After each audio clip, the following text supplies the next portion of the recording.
AICC ಅಧ್ಯಕ್ಷರು ಸನ್ಮಾನ್ಯ ಮಲ್ಲಿಕಾರ್ಜುನ್ ಖರ್ಗೆ ಸಾಹೇಬರು ನಮ್ಮ ಜಿಲ್ಲೆಯವರಾಗಿದ್ದಾರೆ, ಕಲಬುರ್ಗಿದವರಾಗಿದ್ದಾರೆ, ಕಲ್ಯಾಣ ಕರ್ನಾಟಕದವರಾಗಿದ್ದಾರೆ. ಪ್ರತಿ ಸತಿ ಅವರು ಬೆಂಗಳೂರು ಬಂದಾಗ ನಾವು ಭೇಟಿ ಆಗ್ತೀವಿ. ಭೇಟಿ ಆಗಿರೋ ಒಂದು ಸಂದರ್ಭದಲ್ಲಿ ಕಲ್ಯಾಣ ಕರ್ನಾಟಕ ನಮ್ಮ ಅಭಿವೃದ್ಧಿ ಮಂಡಳಿಯಲ್ಲಿ ಏನೇನು ನಡೀತಾ ಇದೆ ಅದ್ರ ಬಗ್ಗೆ ಸುದೀರ್ಘವಾಗಿ ಒಂದು ರೀತಿಯಿಂದ ಒಂದು ಚರ್ಚೆ ಆಯಿತು. ಇವಾಗ ಸನ್ಮಾನ್ಯ ಮಲ್ಲಿಕಾರ್ಜುನ್ ಖರ್ಗೆ ಸಾಹೇಬರು AICC ಅಧ್ಯಕ್ಷರಾಗಿ ಕರ್ನಾಟಕ ರಾಜ್ಯದ ಬಗ್ಗೆ ಸಂಪೂರ್ಣವಾಗಿ ಅವ್ರಿಗೆ ಮಾಹಿತಿ ಇದೆ.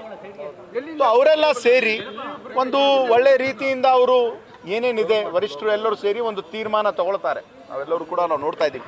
ಆದರೆ ಯಾವೊಂದು ರೀತಿಯಿಂದ ಕ್ರಾಂತಿಯೂ ಇಲ್ಲ, ಭ್ರಾಂತಿನೂ ಇಲ್ಲ. ಆದರೆ ಎಲ್ಲೋ ಜೊತೆ ಒಂದು ಸಮಾಲೋಚನೆಯನ್ನು ಮಾಡಿ, ಯಾಕಂದರೆ ಇವತ್ತು ಮುಂದೆ ಇರತಕ್ಕಂಥ ಒಂದು ಕ್ಯಾಬಿನೆಟ್ ರೀಶಫಲ್ ಆಗಿರಬಹುದು ಮತ್ತು ಬೇರೆ ಬೇರೆ ವಿಷಯಗಳಾಗಿರಬಹುದು, ಅವರು ಸರಿಯಾದ ರೀತಿಯಿಂದ ಅವರು ಒಂದು ಚರ್ಚೆ ಮಾಡ್ತಾರೆ.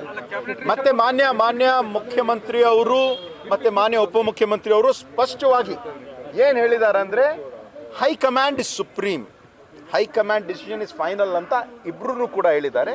ಇವತ್ತು ಸನ್ಮಾನ್ಯ ಮಲ್ಲಿಕಾರ್ಜುನ್ ಖರ್ಗೆ ಸಾಹೇಬರು AICC ಅಧ್ಯಕ್ಷರಾಗಿ ಅವರ ಪ್ರಧಾನ ಕಾರ್ಯದರ್ಶಿಗಳಾಗಿರುವಂತಹ ಅವರು ವೇಣುಗೋಪಾಲ್ ಅವರಾಗಲಿ, ಸುರ್ಜೇವಾಲ್ ಅವರಾಗಲಿ, ಅವ್ರ ಜೊತೆ ಎಲ್ಲ ಸಮಾಲೋಚನೆ ಮಾಡಿ ಮತ್ತು ನಮ್ಮ ಪಕ್ಷದ ಮುಖಂಡರು ಏನೇನಿದ್ದಾರೆ ಮಾಡಿ ಒಂದು ರೀತಿಯಿಂದ ಸಮಾಲೋಚನೆ ಮಾಡ್ತಾರೆ. ಅವರು ಕ್ಯಾಬಿನೆಟ್ ರಿಶಫಲ್ ವಿಳಂಬ ಆಗ್ತದೆ ಅಂತ ಸರ್, ಈ ಎಲ್ಲ ಗೊಂದಲದ ಮಧ್ಯೆ ಅವರು ಒಂದು ಡಿಸೈಡ್ ಮಾಡ್ತಾರೆ. ಯಾಕಂದರೆ 2.5 ವರ್ಷ ನಂತರ ಕ್ಯಾಬಿನೆಟ್ ರೀಶಫಲ್ ಮಾಡಬೇಕು ಅಂತ ಒಂದು ರೀತಿಯಿಂದ ಏನು ನಡೆದಿದ್ದಾರೆ.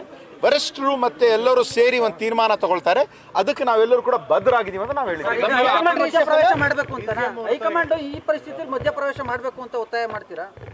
ಇಲ್ಲ, ಹೈಕಮಾಂಡ್ ಅಂದ್ರೆ ಇವಾಗ ಹೈಕಮಾಂಡ್ ಅವರೇ ಮಲ್ಲಿಕಾರ್ಜುನ್ ಖರ್ಗೆ ಅವರಲ್ಲ, ರಾಹುಲ್ ಗಾಂಧಿ ಅವರು.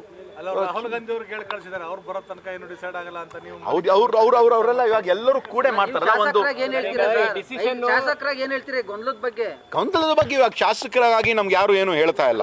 ಮಧ್ಯಪ್ರವೇಶ ಮಾಡಬಹುದು ಏನು ಅವರು ಒಂದು ತೀರ್ಮಾನ ತಗೊಳ್ತಾರೆ. ಅದಕ್ಕೆ ನಾವು ಭದ್ರಾಗಿದ್ದೀವಿ. ಒಂದು ಶಿಸ್ತಿನ ಸಿಪಾಯಿ ಆಗಿ ನಮ್ಗೆ ಕೊಟ್ಟಿರುವಂಥ ಜವಾಬ್ದಾರಿ ನಾವು ಪ್ರಾಮಾಣಿಕತೆಯಿಂದ ನಾವೆಲ್ಲರೂ ಕೂಡ ನಾವು ಮಾಡ್ತಾ ಇದ್ದೀವಿ.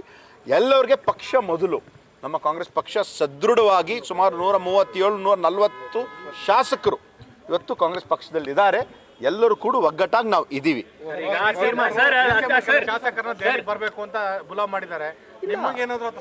ಈಗ ಆ ಥರ ನಮ್ಗೇನು ಸಂದೇಶ ಆ ಥರ ಇಲ್ಲ. ಇವಾಗ ಎಲ್ಲ ಕೆಲವು ಮಂತ್ರಿಗಳಾಗಲಿ ಶಾಸಕರುಗಳಾಗಲಿ ಅವರು ದೆಹಲಿಗೆ ಹೋಗೋದು ಸಹಜ ಇದೆ. ಯಾವಾಗಲೂ ಕೂಡ ಹೋಗ್ತಾ ಇರ್ತಾರೆ. ಆದರೆ ಈ ಸಂದರ್ಭದಲ್ಲಿ ತಾವೆಲ್ಲರೂ ಕೂಡ ಅದೆಲ್ಲ ತೋರಿಸ್ತಾ ಇದ್ರಿ, ನಾವು ಟಿವಿಯಲ್ಲಿ ನೋಡ್ತಾ ಇದ್ದೀವಿ. ಆದರೆ ಪ್ರತಿ ವಾರ ಶಾಸಕರು ಮಂತ್ರಿಗಳು ತಮ್ಮ ಕೆಲಸ ಕಾರ್ಯಕ್ಕೆ ಅಲ್ಲಿ ಹೋಗ್ತಾ ಇರ್ತಾರೆ. ಹೋದಾಗ ಎಲ್ಲ ಮುಖಂಡರಿಗೆ ಭೇಟಿಯಾಗೋದು ಯಾವಾಗಲೂ ಮಾಡ್ತಾ ಇರ್ತಾರೆ. ಒಟ್ಟಾಗಿ ಹೋಗ್ಬೇಕು ಅಂತ ತೀರ್ಮಾನ ತಗೊಂಡು ತಮಗೇನು ಕಮ್ಯುನಿಕೇಟ್ ಏನು ಯಾರು ನಮ್ಗೆ ಯಾರು ನಮ್ಗೆ ಏನು ಕಮ್ಯುನಿಕೇಟ್. ನ್ಯೂಸ್ ಫಸ್ಟ್ ನಿರ್ಭೀತಿಯಿಂದ ನಿಮ್ಮ ಪರವಾಗಿ.